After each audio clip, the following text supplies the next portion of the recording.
everyone, it's Mxiety.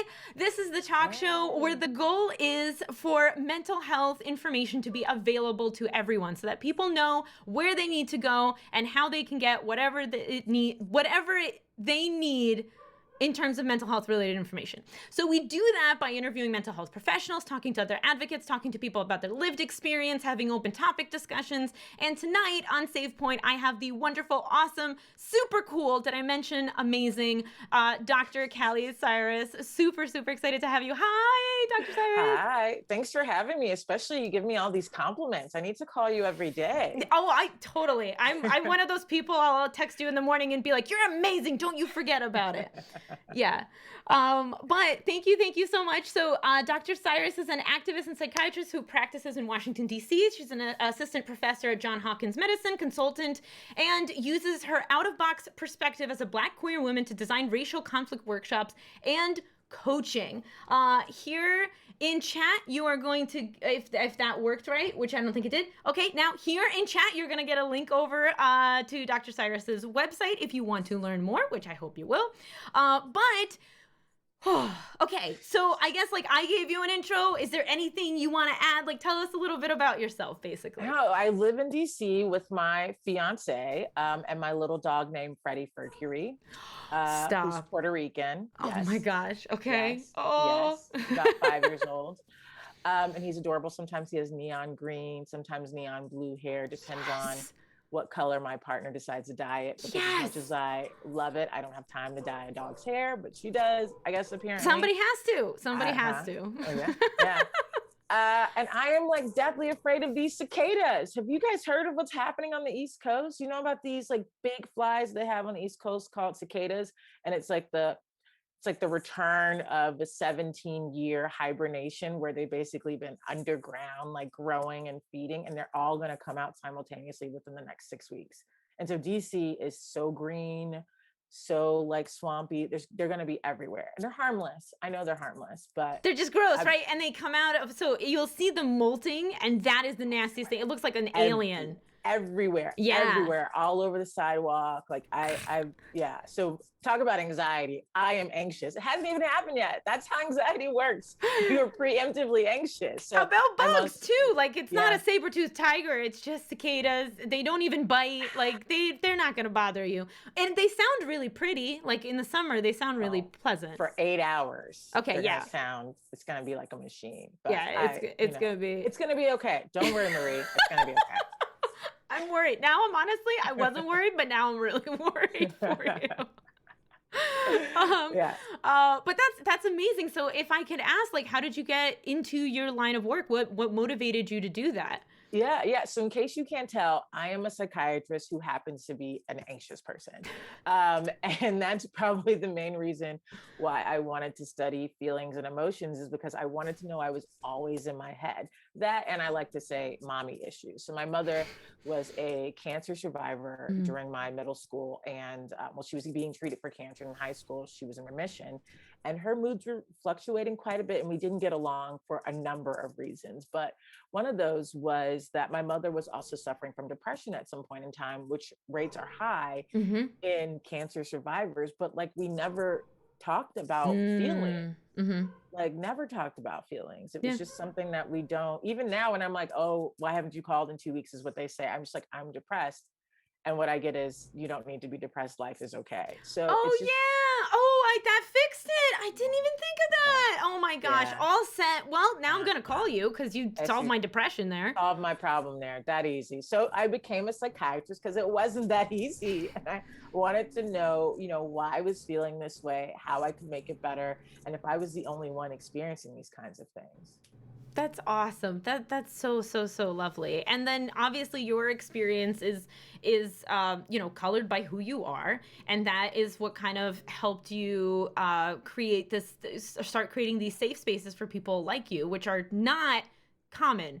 Safe spaces are not common, period. And then safe spaces for BIPOC are even harder to come along. Exactly. So that's really cool that you did that. I guess if I could ask you what inspired you, if there was an experience or something that pushed you towards wanting to do that.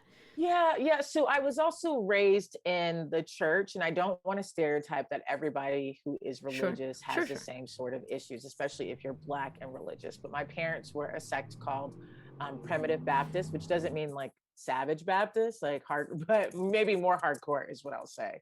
So we were in church all the time, and a lot of what I was hearing was it's not okay to be gay.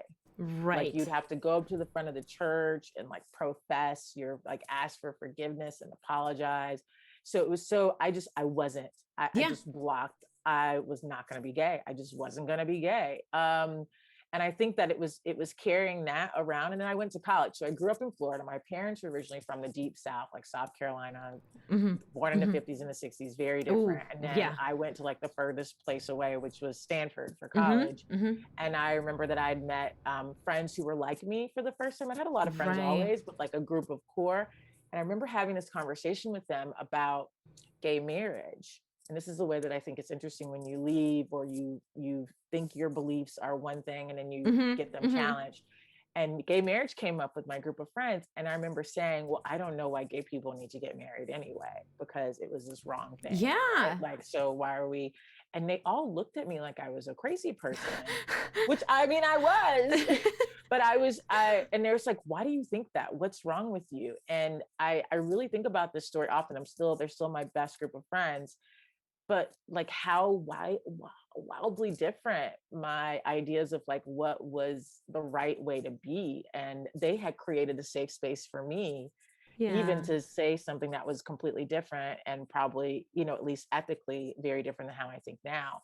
So I like to create non-judgmental spaces for people who are across a spectrum of beliefs and experiences, who are maybe, they're reaching out because they maybe want to know a little bit more. They don't have someone who says it's okay to Right. believe what you believe, but to challenge and have a conversation about it. So that was really seminal. And I was, like before I was 20 years old, so 18 or 19 when this happened to me. Whoa. Yeah. Right. Right. Oh my Yeah. goodness. I talked about that a lot as well. So I came from Russia, where like being gay it is still like one of the worst Yeah. things that you could possibly be. And I talk about the fact that like had I not left Russia when I was 14, and had I not actually like been on Twitch for these past few years, I don't think I would have sat down to have that hard conversation of myself of like, I don't think I'm straight, because it would have just Yeah. been like, hey, why do I don't have to think about this. I'm just going to plow through life with what I know, and that's going to be the end of the story. So like Yeah. Yeah. different, of course, different experiences, but like I feel that. I Yeah. feel that. Well, what's even weirder is that even when you think it's okay, so many people say, well, why won't they come out to me? They know that I'm gay, or they Right, know that right. I'm okay. It's just like this is why I think the coming out process is unique for every person. I don't know that everyone necessarily has to come out. I do see it as a lift of being able to be your authentic self in different Mhm. spaces, Mhm. but Mhm. not everybody has that privilege if it's unsafe. Right, right. And also like it'll happen at your own pace. But I didn't actually come out until I was 25. So I went Wow. through college, even though I'd had a couple of experiences, I thought I was bi. And then I literally had to leave the country for a year. I took a year off before medical school and went to Rio de Janeiro, Brazil, and lived for a year working in a hostel and doing some other stuff. And that's when I was like, I'm only going to date girls. That's what it took, And it literally. fit. It worked out. It's like, Yeah. oh wait. I'm never going I like back. I don't know why I didn't do it before, Right. but It takes a lot. It takes a lot to be yeah. your authentic self. Whatever. And then like you said, people discover it and rediscover it, and you have other experiences and you're like, I thought I was this, but actually it's this, and wait, turns out I was that other thing that yeah, it's Or like it's complicated, or right? it's Like just I did, complicated. It's just yeah. complicated. But I don't know if you've had this experience, but when I came out of the closet, my two of my really close friends, one was a childhood friend and one was a college friend, they both said, I've been waiting on you to come out to me for years. And I was Oh. like, well, why didn't you say something to me? You could have had like you could have burst my bubble, but it violates that, like, Yeah, do of you course. force somebody out of the closet Right. kind of thing? Right. So I get it, but I was also like, oh, come on, guys. So it's interesting. So not that most people will know. I think we use a lot of gender stereotypes to assess whether or not Of someone is course. queer or Yeah. whatever, but they knew. Yeah, And sometimes people see from the outside, yeah, not the picture that you're trying to project, but they see they see through right it. through it. Yeah, yeah. No, the conversation, like my sister was like, "I figured you weren't straight." That was.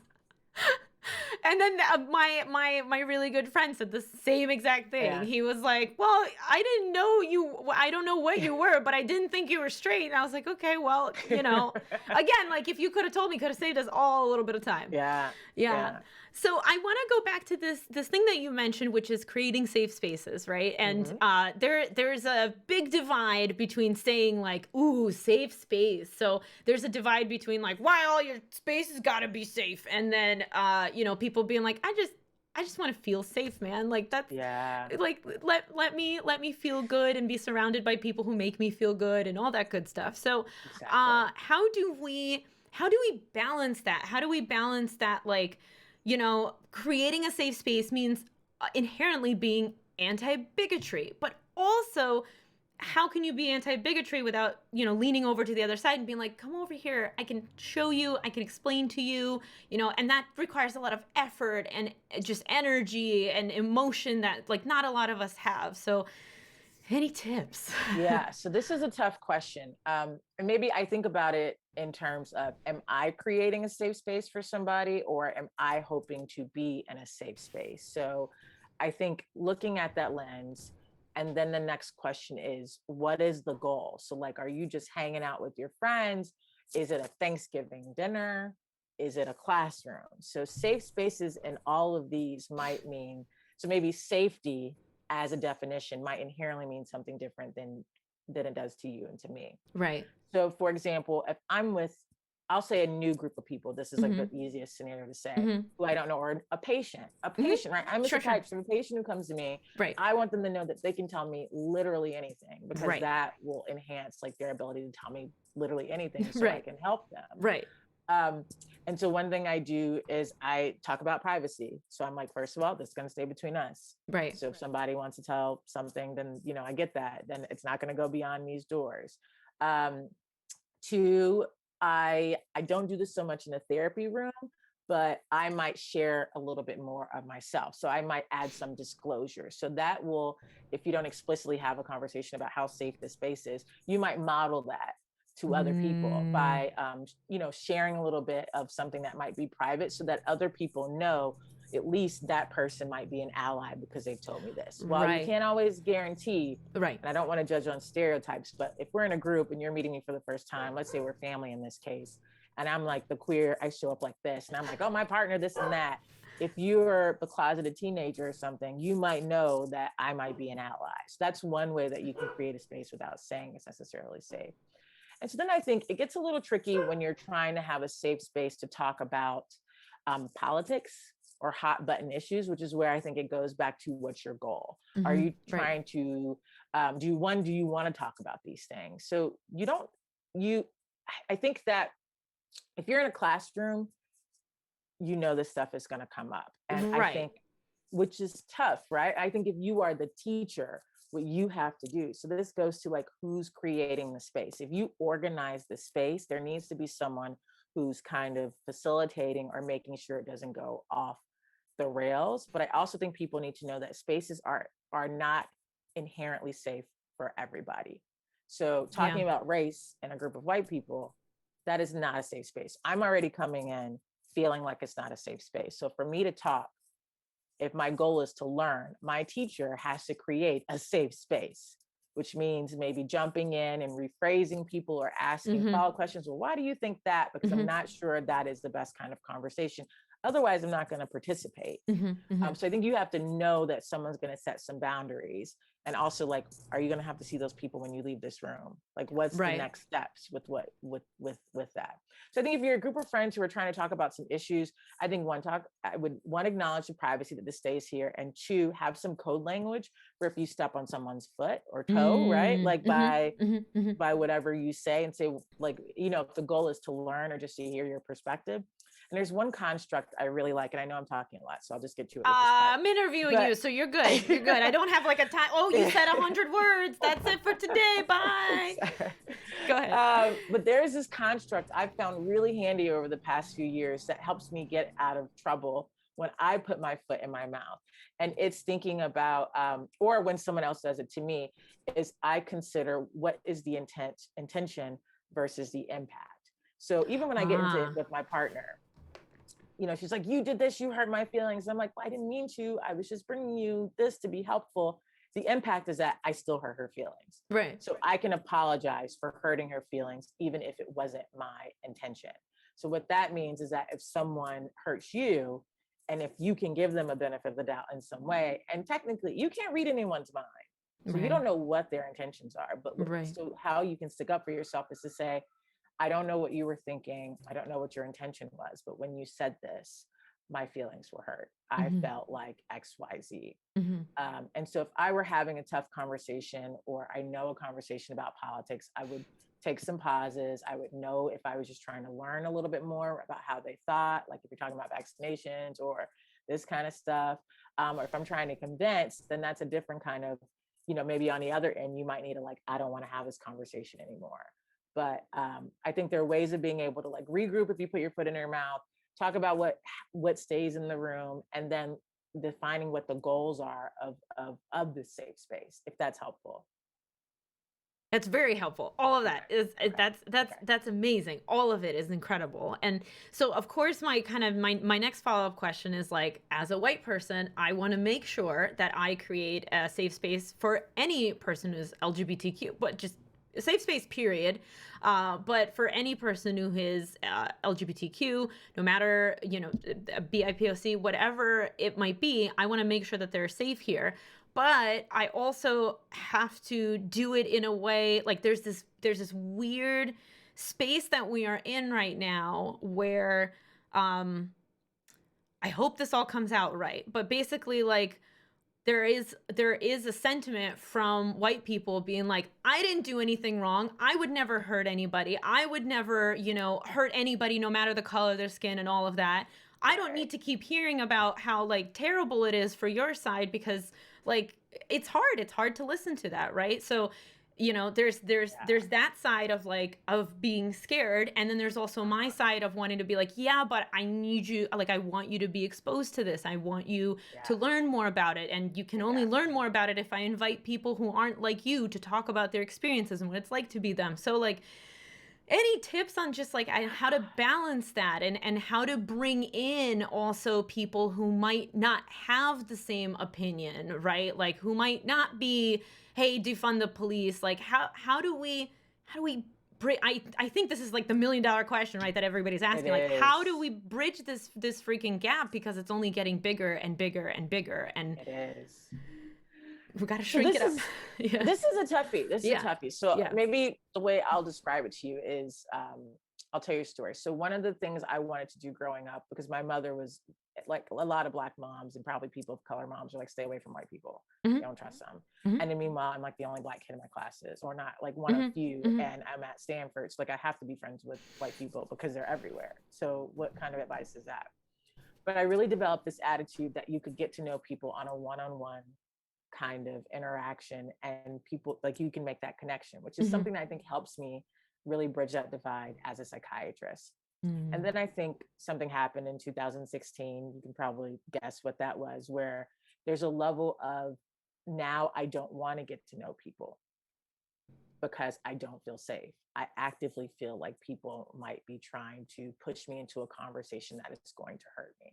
So I think the first thing is that if you're going to bring someone who has a minority identity into a conversation that will be touching on some of their minority identity, that you have to give them the heads up and you have to ask permission and let them know, like, this is what you're coming into, so that they grant permission. And so maybe this is like a little bit of you trying to get people together, but this also goes to the safe space. So during so basically just checking and asking like, hey, do I have your permission? You're about to do some emotional labor. Are you cool to go into that? Because otherwise we'll just keep it general and right. And not expecting that people of color want to talk about these Right. issues with you, Right. which is a huge thing right now, right? Mhm. Of like, do you want to talk about this? I was thinking this. Maybe they don't want to. So asking, I think getting into the permission of asking. This is one thing we do when you feel like you have either seniority, like you're the older sister, or you're the teacher in a classroom, is you feel like you can just ask people questions, but like we don't deserve to go around asking people what's in their head. That's like a private kind of thing. So some of this has to do with like a privilege of like, you don't get to know everything about people, and you have to start being a little bit more careful. So I'm still getting to this other part, which is that I asked you, it's a big question. So keep yeah, going. is that as the years progressed, and even if they didn't necessarily get better, I came to more of a happy medium of where I feel a little less unsafe, but I know what spaces I'm going to talk about race in, and I know what spaces I'm not. So if you talk to Callie in the Zoom, it might be a different Callie than on the streets. Sure. So I might have a little bit more patience for these conversations right now. Yeah. And so I might be the kind of person who you might bring into a group to talk about having different views. Right. Like that's the kind of someone you know is willing to put themselves in that kind of situation and knows what they're doing, and won't get hurt. I think the other side of it is thinking about this intent and impact again. I know that I assume most people that I know, especially white people that I know, don't walk around intending to perpetuate racism and white supremacy. I would hope. I think it, right? Yeah, I think hope. that's the whole issue, right? But it's just a matter of knowing that as a white person who's part of the system, that it's happening. So even if you don't intend, it's happening. And that's hard. That's really, really, really tough to have to grapple with. And not everybody believes that. And so I think that is the one step, is like to maybe provide some education. That's a lot of what I do. But then I think you really, like, you asked a good question, which is how do you bring people in who have different views and maybe get a little defensive? Is that it's hard to learn when you're really defensive. So you actually have to work with that person if you have a relationship with them to design the interaction so that their defenses are down a little bit, even if they know they're going to be challenged, and be able to, like, they know that you're going to be that facilitator to step in when things get too heated and give them time. But you want to build, we have this term, it's called cognitive dissonance. You want to build some difference in their beliefs. Like maybe they think you shouldn't defund the police. Keep talking about issues. And at one point you'll bring up an issue, which will probably be a good case for you to defund the police. And you're literally, a light bulb is going off that is like, oh, maybe that is a special case. Maybe it is like this. And then it takes time for them to start recognizing cues. So the goal is that you just have to kind of back off and not approach it as changing people's mind, but more so trying to understand the way that they see it and just sharing your ideas. And I think that's the work that white people have to do with white people right now. Yeah. It's actually surprising to me that there are some Black people that I've had to step away from, because then they had the other side of the argument of being like, everybody is thinking this thing, but I don't believe it because everybody is thinking it and it's baloney and I'm reading this news. And yeah, so that was really scary. And I know that that's like a deeper issue too. I opened up like self-loathing and stuff. So we're not going to go down that route. But yeah, no, that's absolutely. So what I'm hearing is a lot of patience and a lot of time. If you're going to go into a conversation, be like, I'm going to tell you why we should defund the police. That is going to be ready to fight. Yeah, that's a fight. We're fighting. We're going to fight. Yeah, that's a very different discussion than like, there was this situation where like somebody really got hurt and it was because the police were not trained, and wouldn't it be cool if somebody who was trained properly was there? Interesting how that works. But yeah, but also the other thing I think that's key here is both sides have to be willing to listen. You have to, right? Like, I cannot expect emotional labor from the other person if I am not ready to sit there and patiently explain to them the same concept. Like, if either of us are not in that space, we're just going to butt heads. Which really sucks sometimes. Yeah. I think I'll say, at least my personal view, I was getting really frustrated with this whole both sides are equal, both sides matter, which is a lot of the rhetoric when our former president was in power. Because I think that there's some basic human rights that were being heavily violated. Right? So I'm just going to throw that out. So it's not necessarily, you're literally going, so but that's when you kind of get in danger, is when you think you have the moral high ground. But I think that there are some universal rights, right? That I think if you know that you have data to back it up, and you care about somebody, you will be able to meet them. But it's really hard to put yourself second. And if you're going to do the work of trying to help somebody understand and not come off and being inauthentic, like if you genuinely want to convince your like Nana to get the vaccine or something, right? You're going to have to like go into the land where she lives to be able to talk to her. It's kind of like what we do in psychiatry. So when I'm meeting a patient who has psychosis, so they're living in a different reality. So the CIA is after them, or there are bugs crawling all over them. And that's not all the cases. Like someone's following them. We don't just say that's not happening. Right. It's all in your mind. Right. Like you're making this up. That's not what you do. Right. Well, that's going up to a depressed person and being like, you're not really depressed. Like it's the same thing. If you just invalidate what they're going through, they're not going to be like, oh yes, I'm on your side for this conversation. Exactly. So you can consider them living in a different reality if you're trying to have this conversation about politics, and you're just trying to understand, how this world exists and who these characters are. And at the end of the day, I'm just trying to help you. I don't know that I see the same thing as sometimes what I might say, but all I know is that you seem a little anxious, or this could actually hurt you. And I know this as a doctor, or I know this as XYZ. This is what the information says. So I just want to make sure you know, and just kind of hear a little bit more about how you think about it. Yeah. And then learn their perspective. Wow. Yeah. Wow. I'm also thinking about, again, your defenses go up, right? So somebody says, for example, like, trans rights don't matter, and trans kids, like, too bad for them. They have to go to the bathroom based on the gender they were assigned at birth, and like too freaking bad for them, right? Like there's laws being enacted for that actively right now, which is awful.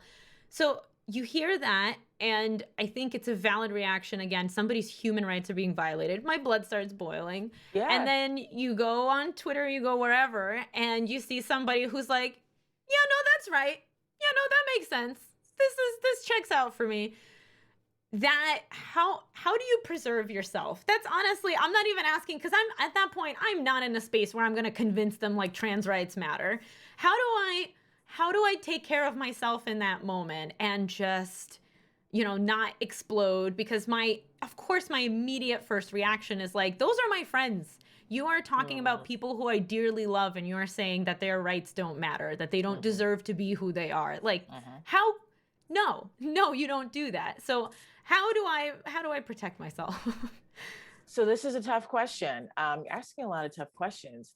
That's what I get not paid to do. That's a good one.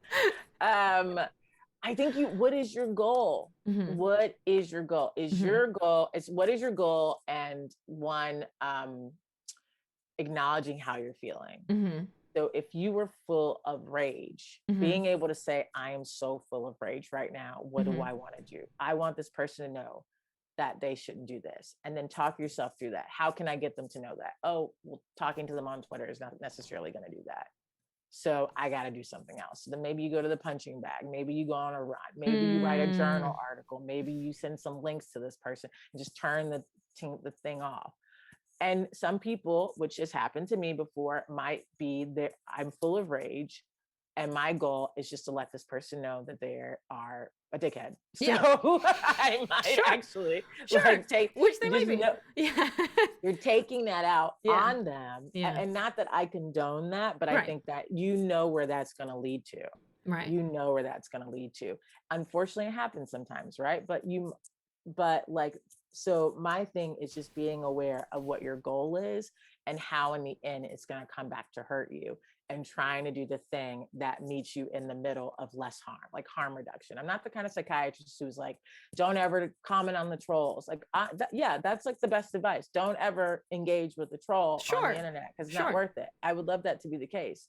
But most people are going to fall into that trap at some point. So how do you meet somewhere in the middle of like, if I'm going to fall into it, at least like I'm a little bit more aware of it, then you'll learn from how that goes, and you'll do something different the next time. Right. Ooh, okay. These are, I mean, I might be asking the tough questions, but you are giving the tough and really freaking good answers. I hope they're useful. Sometimes, we're just like doctors, we like to just like yap, yap, yap, yap, yap, and a lot of like words, and nothing that actually works. So please ask, follow up if it's not useful. I will. And the community, I'm sure, is like waiting at the keyboard to ask questions too. So we're gonna, and we are, by the way, if you have questions, exclamation question is going to help you, give you instructions on how to ask them, to enter them into the queue. They can't be too long, and you can only ask one at a time. So please, please, please keep that in mind. But thank you so much for being here. Thank you so much for listening. So, moral high ground. You used that word, and I was like, ooh, that's, obviously the first image I have is Anakin and Obi-Wan standing, and Obi-Wan saying that he has the high ground, and imagining like, what if Anakin was like a terrible racist, which, whatever he could have been too.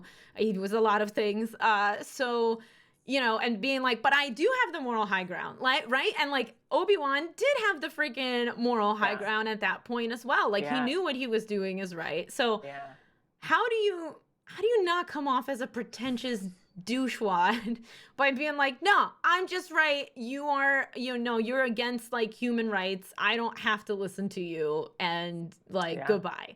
Or is that okay to do? I don't know. I honestly think it depends on the setting, right? So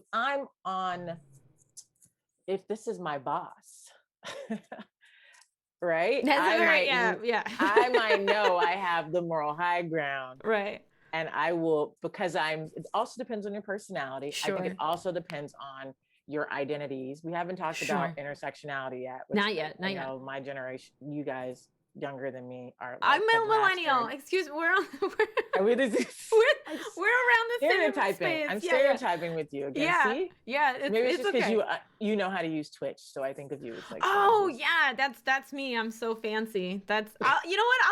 I will let you have that and just run with it. Like if you think I'm 21, like that's fine. I don't have to be 30 when we talk. You're not 21.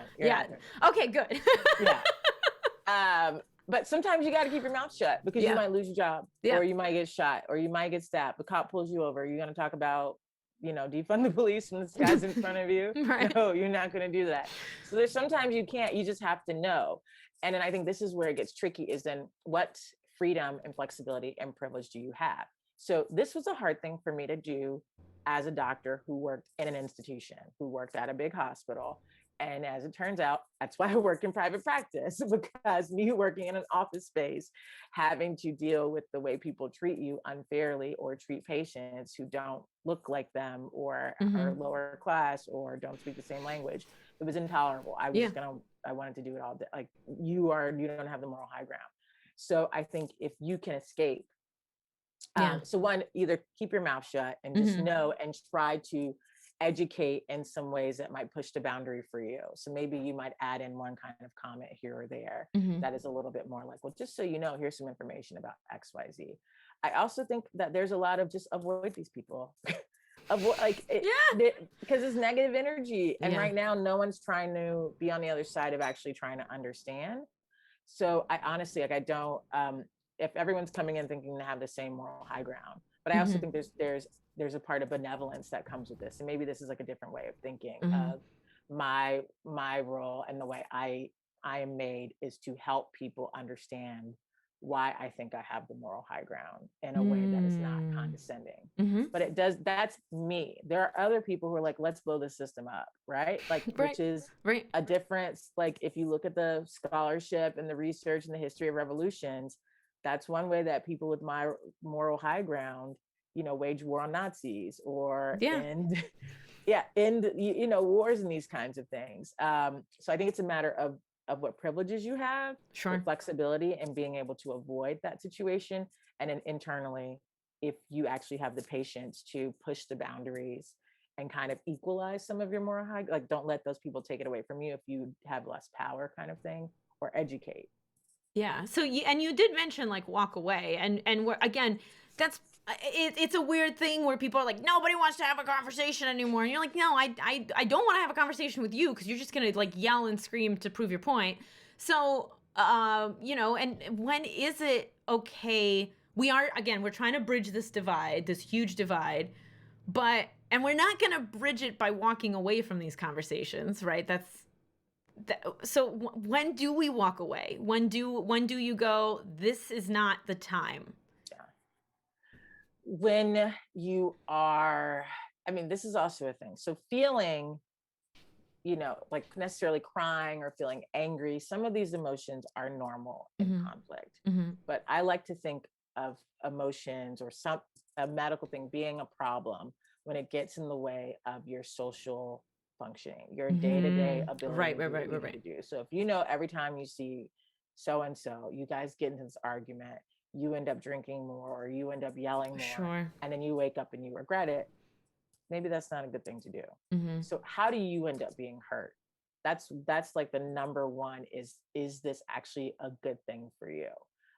It doesn't mean that every single time you avoid it, but what that means is that, let's say you have the day off tomorrow. Let's say it's happened 3 times. You've taken 3 weeks off from meeting so-and-so, and you're like, I'm going to try a different approach. And I feel like I have the mental fortitude to do that right now. So maybe I might come to this person. So that's the next thing is I think if you want to do it again and it didn't work one way, try a different way. Got it. Try a different way. But also be conscious of like where you are in terms of your mental stability and if you can handle that kind of disruption. Because that affect is like, yeah, it adds up. It gets you. Right. And there is definitely like don't make it, in my opinion, don't like make it a martyrdom, right? Like if you're becoming like, only I can explain this and turn this person to the right way, like you gotta, if that's how you're thinking, like I have to do this because it is my duty, it is my job, like take a step back. You are not fighting in this battle alone. You are not the only person who like knows right from wrong, and you don't have to take the whole weight of the entire world upon yourself. Like you don't need to do that. Yeah. Well, Marie, sometimes it's really hard to do. I think that I end up in that position a lot, which is when I think that I need to protect someone who's not there. So especially as a doctor who's more senior in a role, I felt like I needed to do that constantly for my junior colleagues. Okay. Or if I think I'm the only one in the room or in a group that they're never going to meet another Black queer person who's going to correct them. And I might say, this is going to keep going. They're going to keep hurting someone. So I actually think this is a really interesting concept of when do you step in and do that? Yeah. And I think it comes down to, do you have the stamina to do it, and not doing it in like a condescending way, like you said. Right. Yeah. No, don't. Yeah.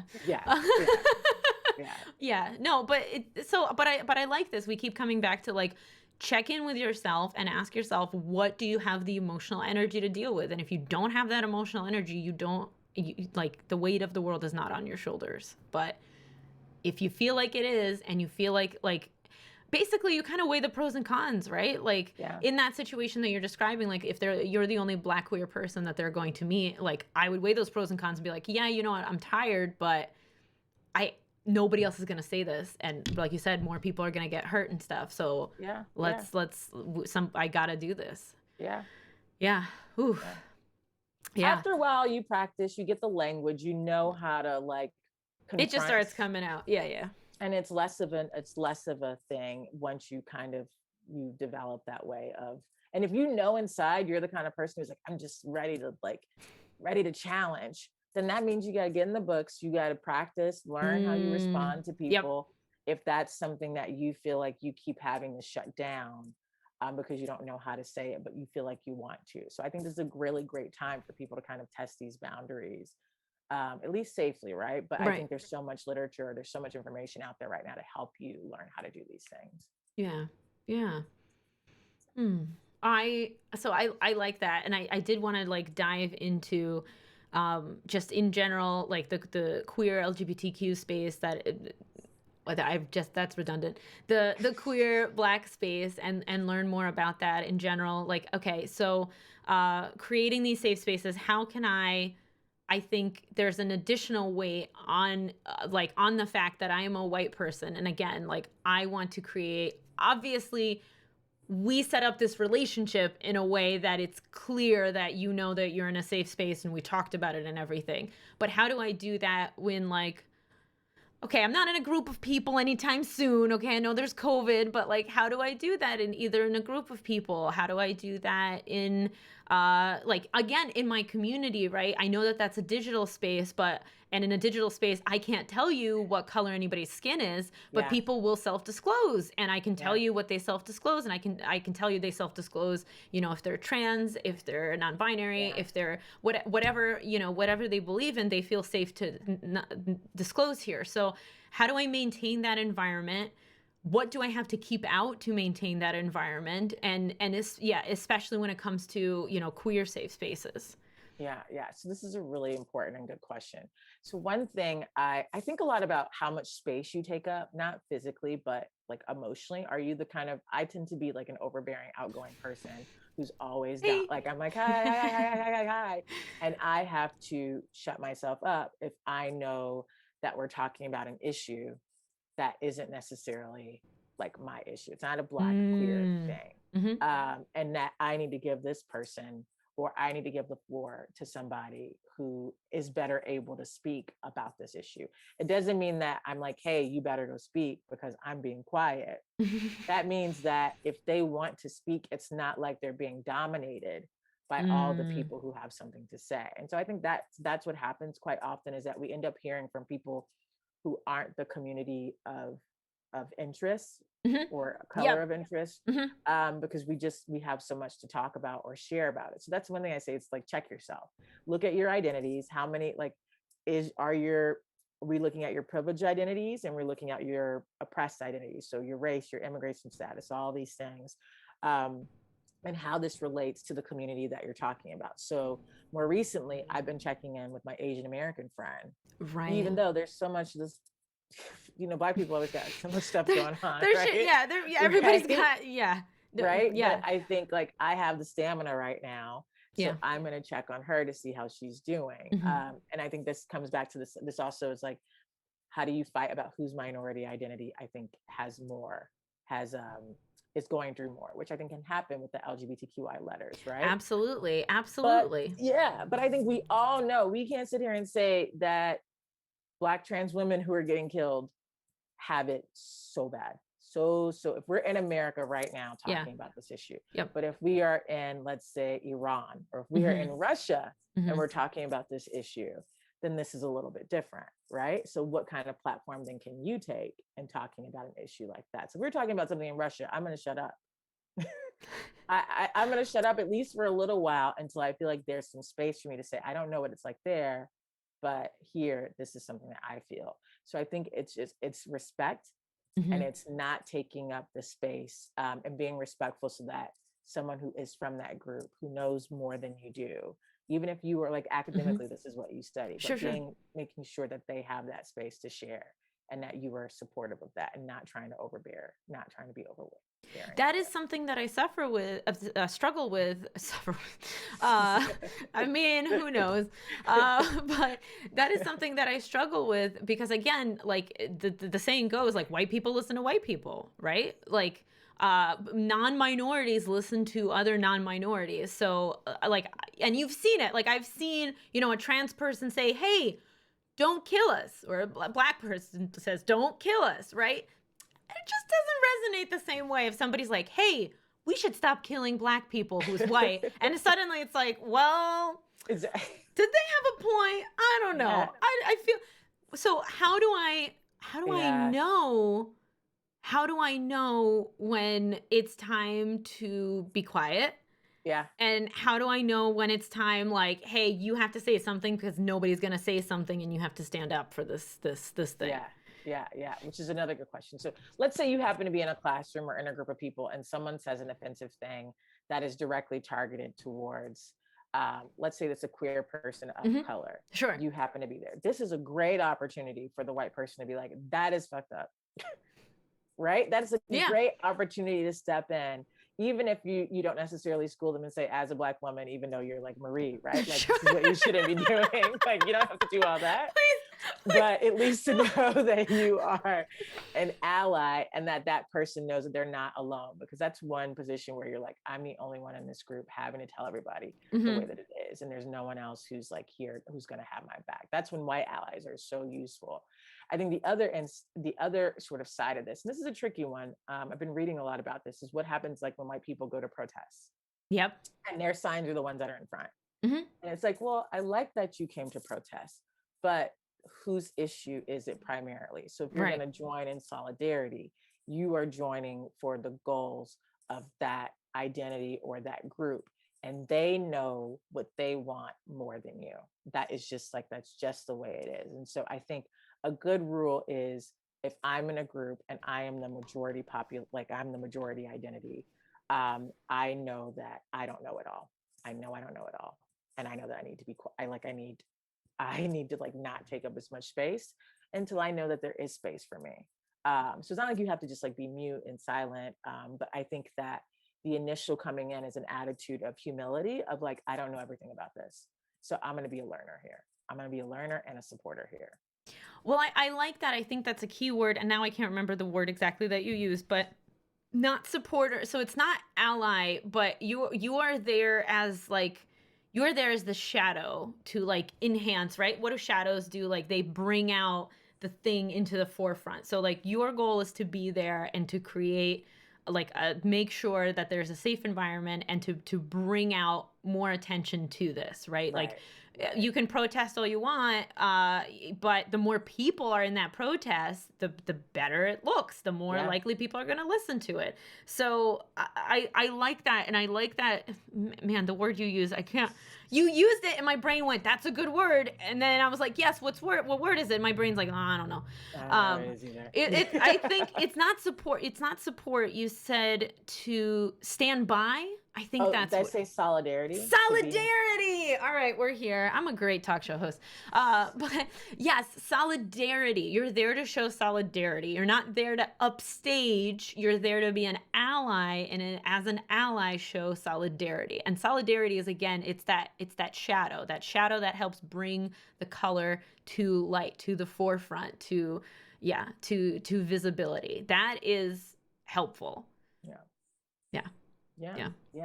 And just to be clear, I mean, this is a hard time for every, I think, cross identity friendship of like anyone who has intersectional identities, because there's so many assaults depending on what groups you're from right now. Like it's tough. Plus the pandemic, right? Yeah. So I think it's really hard not to diminish, what the straight white dude, I get it. As a psychiatrist might say this, the straight white dude might be going through, but he has his own struggle. It depends again on the setting.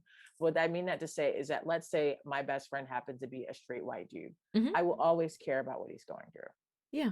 Right. Like, and I think that this gets lost in a lot of these conversations. And I really hope that people are thinking about this in differences between the group versus an individual level. That doesn't mean that I might not tell my white dude friend that right now we need to focus on what's going on with me, right? And we'll come back to you, at some point, or what are you doing to help me? But I think that these intimate friendships that you have with people across difference can be really useful places for growing, but not if like you're making yourself the stimulation for that growth. Like you're not friends with that person just so they grow. Like you're getting something out of it as well. But that's how we've learned. Right. I only know this and believe in this because I've had so many different types of friends. And so I really do believe in the model. I don't know that I believe in I don't know that I have a lot of hope that racism is going to get solved in our country, but I do know that I can be friends one-on-one with people and we can talk about differences that we might have. It's not always going to be easy, but that is a difference, I think, in how it's a nuance of I don't want to, I want people to remember that you can still like people who aren't like you. No. That's a very important nuance, because we were on Men's Mental Health Day. I did talk to a therapist he was a white straight male, and he was talking about the fact that he was like, yeah, this is a really important issue, but what's a more important issue? Black mental health. And I was like, but this is not the topic, so I'm trying to veer him back. But then I'm also like, but he's right, because that's more important.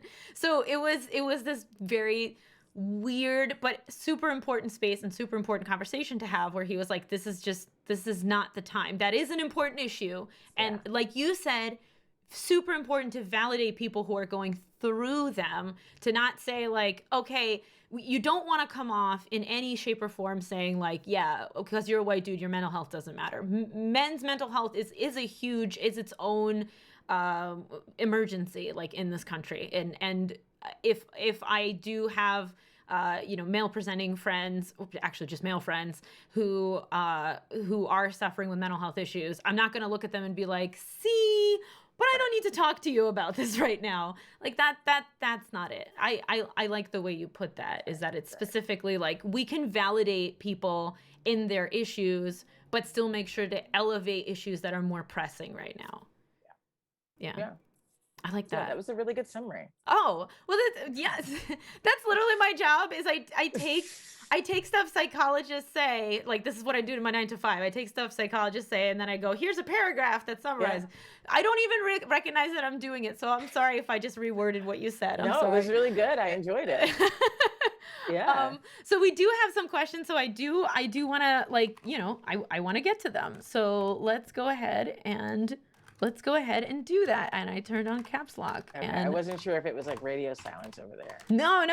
Oh yeah, because you're not. So Dr. Cyrus is not watching the stream. So she has no idea. Things have been blowing up on the side. Like stuff is happening good. as you're. Yeah. So people are like actively participating in the conversation. Sometimes it got really quiet, and when it like is really serious. So yeah, you are not by far alone. And more people have come into the channel. So yeah, it's good.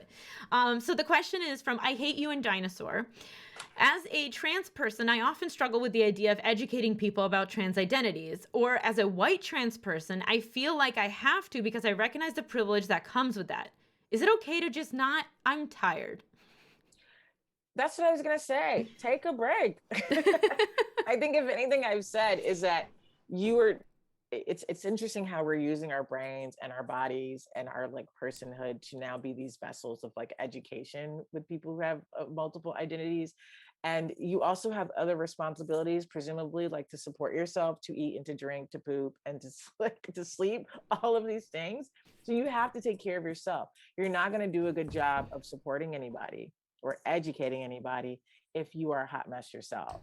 Which means, and this happens to me as a doctor, I drop off the face of the earth sometimes from friends, not all friends, but I might say, hey, I'm okay, but like I'm trying to get it together and focus. If you have to do that, your friends or family should be understanding. And it's not always the case. So you might have to do some weird compromise depending on your situation, but you can't do all of that. You're going to break down, you're going to get depressed, you're going to get anxious, and that does impact your physical health as well.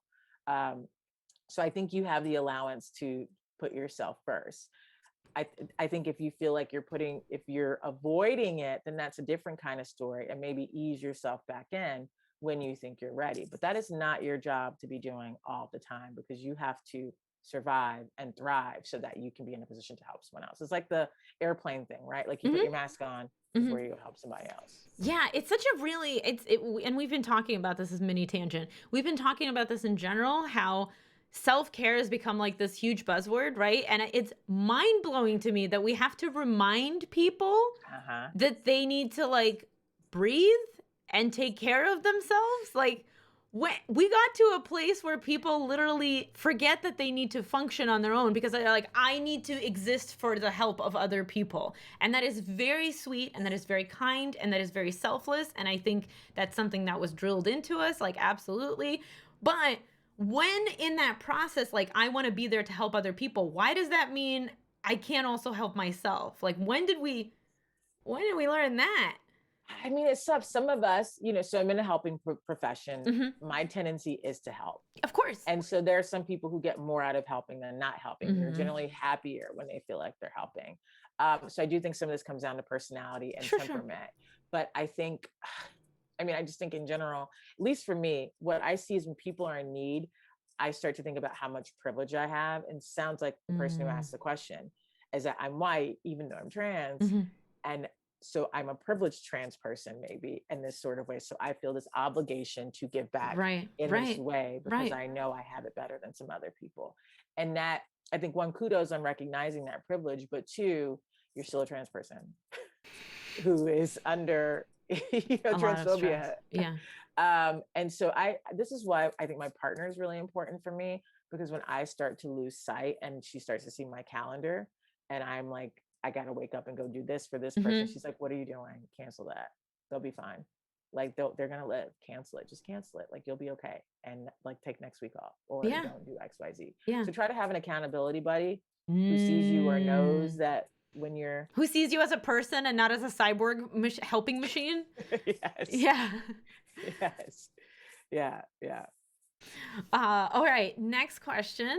Okay. Patrickin asks, how do you get rid of that imposter feeling? I've considered myself bi gender for months now, and I've loved myself for it, but I have this nagging feeling that I haven't, quote, struggled enough to be trans. Oh, interesting. Interesting. So I'm going to ask you how you're making this definition of what that struggle looks like. Like, is there who wrote that rule book that's like, you have to struggle X amount? Who said it had to be like that? Right. Right. Like, there are all kinds of trans people who probably haven't struggled that much. Like, I mean, they've struggled, but not as much as like, now I'm not going to say who probably haven't struggled, but I'm thinking of Angelina and Brad's kid, Shiloh. Mm-hmm. Like a ton of other privileges as well as this identity. So I think we need to think about ourselves as intersectional, and that we have multiple sort of perspectives and sides of us that are that make up for. I'm kind of like getting all my questions confused right now, but basically what I'm saying is, where'd you get that definition of struggle from? Yeah. Who are you basing that on? And so your definition is yours for yourself. We all have our own struggles in different ways, which is why imposter syndrome is just like really annoying. But I think there are some things to help with imposter syndrome, is that there is data. And one, it's not you that's the problem. I know that people are writing about this now, is that we shouldn't call it imposter syndrome because you aren't you feeling like an imposter isn't the problem. The problem is that society, white supremacy, has set things up such that if you are not a straight white man, then you don't fit. Oh, you're exploding my brain because you don't fit. No, because I literally have been talking about the fact that I feel like I'm overusing imposter syndrome, because I do. I feel like an imposter a ton of the time. I walk into a room or I walk into a Zoom and I'm like, how did I end up here? Like I'm not supposed to be here. So I see that, and then I'm like, well, I can't. Why am I have this feeling all the time? I can't just have imposter syndrome life. Like that's so that's interesting. So look up some statistics on how many trans people are allowed in the spaces you are, and how many women make it into XYZ, and how many queer, BIPOC, whatever combination of the identities, one identity fit into these positions that you have, or the setting where you're feeling like an imposter. And then you will see, you probably feel like you don't belong because the systems are constructed so that you actually don't belong unless you're a straight white man. And that's not your fault. So I think we start beating ourselves up, like, you have confidence, like, how to do this, you've been through things, you've struggled enough. Why do you? And that's somebody else putting that on you. And so you taking it on is, if you think about it as a competition, which sometimes I do, which isn't probably the healthiest, but like, you're letting them, wherever they are, win by that sitting on you and impacting your performance the next day, or making you feel embarrassed about one of your identities, like you're not trans enough or Black enough. Yeah. So we have terms for these: internalized racism or internalized ism, imposter syndrome, stereotype threat. You think that they're going to think you're just, some inarticulate Black person, right? So then that starts bothering me when I'm talking or something like that. These are all results of living and being socialized in a white supremacist system that values supremely being white, straight, and a dude. Yeah. I'm gonna, so that's a really interesting, somebody just said in chat, my moderator just said in chat, I love when M gets another piece of the puzzle, because you can see it in my eyes that I'm like, oh, I just connected life. But no, it's a really interesting thing. And I read it first in Michelle Obama's Becoming, where she said, the way she fought, she had imposter syndrome because she went to Princeton. And the way she fought it is she sat down and she's like, wait, but why don't other people get to feel that? Yeah, like why do I have to sit here and feel that, but all these other people don't? How am I worse, or how am I worse than them? So it's an interesting, like, turning it kind of on its head. Exactly. But I like what you're saying, which is like, yeah, you are meant to feel, you have been made to feel this way. No duh. No. Seriously. Yeah.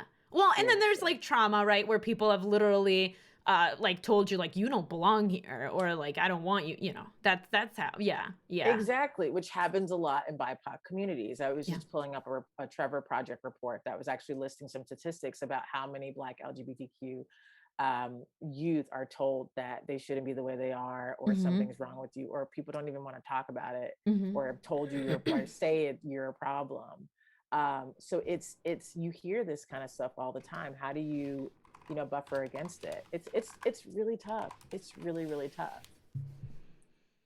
Rest of the Mage asked, "Did you struggle at all with being a minority voice in public spaces online and or in person? I'd love to be more open and visible with my identities, but I have big fears." Yeah. I think everybody's different when it comes to privacy and disclosure. I happen to be on a far end of the spectrum, Mhm. which is that I'm a bit of an oversharer. And I disclose quite a bit. So my what seems private is very different for me. So there are some private things I don't share, but what I share to the public probably looks to be a bit more private than other people. And I think that's just because I like when I walk into a room for people to know, and this is unfortunate, that I'm a Black queer person and that I'm here and I'm gonna like be defending myself and I'm gonna be saying things. And Hell some of yeah. that was because when I was closeted, I was so anxious. Yeah. They're not gonna know. How do I do this? And so now I'm like, fuck that. I'm gonna be my authentic self wherever I go. So that's one of my reasons for disclosing You got a lot is of pent up authenticity. it's actually years of pent up authenticity. Literally, that's what it is. So I think what I would say is just experiment with it. And you're not always going to get the result that you want. So then you'll learn how to disclose. You'll learn maybe when to disclose. You'll learn when it's just not worth it. Like it's not always the best fight. Like, Mhm. which can sometimes be trial and error and not be a good thing. As a psychiatrist, I probably shouldn't be disclosing as much, but like I also think some of it is helpful. So you got Mhm. to weigh Mhm. Mhm. your Mhm. pros and your cons of it. But and you might not always get the same reception as a straight white dude who might be saying the same thing that you are. But that's going to happen in a group. That's going to happen in worlds because of white supremacy. Is I think an answer to that, if that's helpful. No, that's everything you said has been like miles and miles of helpful. That's amazing. I'm trying to get through our questions, but then also releasing you in a reasonable time. Okay. But the queue is empty. Oh my God. That was okay. Those are really good questions though, fam. I'm really proud of you for asking them. Thank you so much, everybody. But oh my goodness, this is amazing. This just like this flew by. This flew by. I've been periodically posting the link to your website, but Okay. where can people find you, connect with you? What services do you offer in case people are looking for kind of the stuff that you offer? Yeah. Yeah. So my website, I think Twitter and Instagram, they're public. I So didn't if tag you you on Twitter. Oh no. Oh, that's fine. That's totally fine. Just you can Google Callie D. Cyrus, Dr. Cyrus, you can find. So I see patients in Washington, D.C. and Maryland. In Virginia, I am one person who works on Wednesdays and Thursdays. So unfortunately, it takes me longer to get back to people who are interested um, when they email or call me. So I will get back to you. And then, but if you put that you heard me on Twitch, I might get back to you a little bit earlier. You hear that? Um, You guys got it in, huh? I think the unfortunate thing, and this comes back to self-care, is probably how much I might charge right now. So in DC, the rates are really kind of crazy when it comes to private practice. So that's one thing Mhm. that I do that, and I'm trying to offset that by getting more coaching clients. So Mm. any white dudes or white people who want to pay somebody who looks like me to ask some of their deepest, darkest questions to and try to understand this race thing, that's one way that I help to offset some of the costs Ooh, I and might do some send people sliding your scale. way. I know. Yeah, I'll be like, you know what? I can't have this conversation to you. You need to go talk to Dr. Cyrus and yeah, pay her really well. yeah. But yeah, go talk to her. Exactly. So one coaching session will cover a sliding scale for two people who want therapy for me. So that is sort of what I'm looking at. I also do Oh. workshops, doing a little bit less of those. And I'm trying to get more into making educational videos. Yeah, and I mean, I just have a number of like slide decks and topics and papers that I've collected like over the past 10 years. So if you ever want something you want some education or you want to be directed towards a link that you can't do yourself, I will say, because I sometimes fall into that, but we have to know that there's so much information Yes. on the internet. Yes. I'm helpful. I'm there. I'm there. We do have to be careful about if we're establishing a patient provider relationship. Right. But that's something that I can certainly guide people through and say, this isn't the kind of question that I can just answer for you without having a formal kind of relationship. But I think in general, I just want people who look like me to know that there are people out there like you who do get through and get jobs and do all these other things. That's amazing, amazing, amazing. Thank you. Thank you so much for being on. I'm spamming your website link a little bit more because this has been so good. Everybody, we're going to be right back. Please give a big warm chat. Thank you in chat to Dr. Cyrus, and we will be right backaroo. Thank you.